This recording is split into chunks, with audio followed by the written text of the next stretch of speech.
Hello guys, for today's video ay gagawa po tayo ng halo-halo. Una, maglagay lang tayo ng crushed ice sa bowl. Ayan.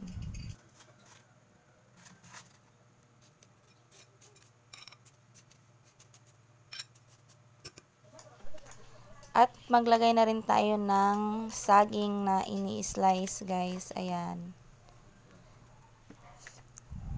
Pagkatapos, lagyan na rin natin ng sweet corn. 4 na ingredients lang po guys ang ginagawa ko dito sa halo-halo na ito kasi ito lang ang available dito sa bahay. Lagyan din natin ng in-slice na peras. Ayan. Pagkatapos, lagyan na natin ng all-purpose cream. Napakadali lang nito gawin guys. At lagyan na rin natin siya ng condensed milk.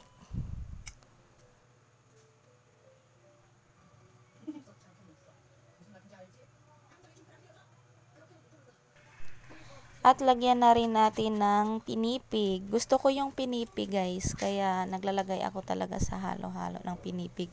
Pwede na namang hindi nyo lagyan kung ayaw nyo ng pinipig. So ayan.